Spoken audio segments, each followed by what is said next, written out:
Okay, we are now at part C. If she, being Anna, wants to have monthly payments of $200, how large should her down payment be? Okay, when you take your principal, add it to your interest, divide it by the total number of payments, that gives you your monthly payment. And she wants to have a monthly payment of $200. She wants this to equal $200. Now, it's still 48 months. That hasn't changed. But, and the interest rate also has not changed. Time is still 4 years because that's what 48 months is. But what I'm trying to figure out is, the question is, how large should her down payment be? Okay, this formula involves the principal. That is not the down payment. Okay, this is your principal. If I can figure out what she has to, what number that needs to be, because P is what she's going to finance. If I can figure out what that has to be so that her payments every month are $200, all I got to do is subtract it from $11,000 to figure out the difference, and the difference is how much she'd have to make a down payment on. Okay, well, unfortunately, I don't know P. I also don't know the interest, but I know interest is calculated by taking principal times rate times time. I do know that it is 48 months, and I want that to equal the 200. I still do not know what P is, but I do know what the interest rate is. I believe I used that in red before. Red. That was the 0.082. And the time was the 4 years, right? All over 48. And that is going to equal, what color was it? Purple. Purple. There we go. 200. Are you with me so far? Okay, now, use a pencil on this. This mess right here, this is P times 0.082 times a 4.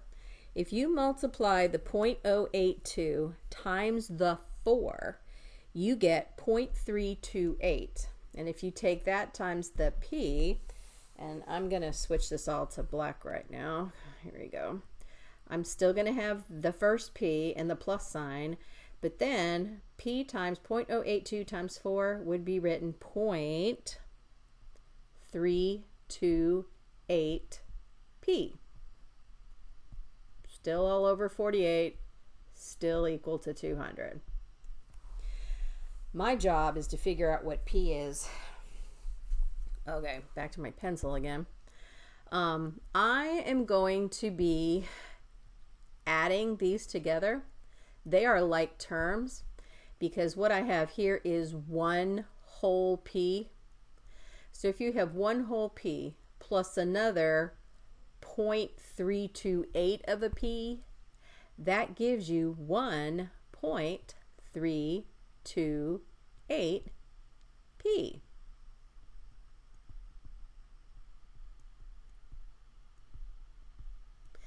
And then I need to get P by itself. I am going to,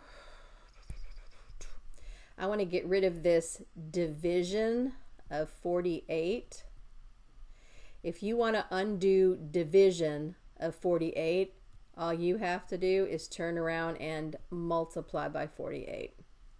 But this is an equation, and maybe you remember this, and maybe you don't, but there's a rule that says when you're solving an equation, what you do to one side of the equation, you have to do to the other.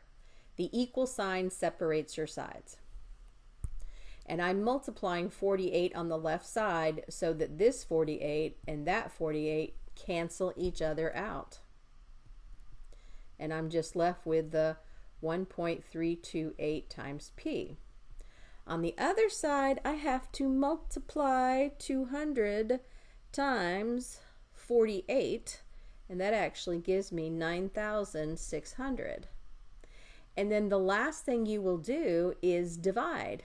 If 1.328 times P equals the 9,600, then P would have to equal the 9,600 divided by the 1.328. And when I do that, I get, where is it? 7,228.92. Now that's P. Now come back over here to this again, all right? That's this, P. That's how much money she wants to finance. Which means of this $11,000, I'm going to take the $11,000 and I'm going to subtract the $7,228.92 from that to figure out what the difference is. And the difference is her down payment, which will be $3,771.08. That is the answer to part C. That is how much money she would have to put down as a down payment. The $3,000, because if you subtract that 3,000 number from 11,000, you'll be left with the 7,000 number, which is what would be put here, and then they'd calculate the interest on it, and then they'd divide it by the 48, and it would come out to be 200. And she'd have a monthly payment of $200. And that's the end of part 3, or my math lab number 3. Part C. Part C.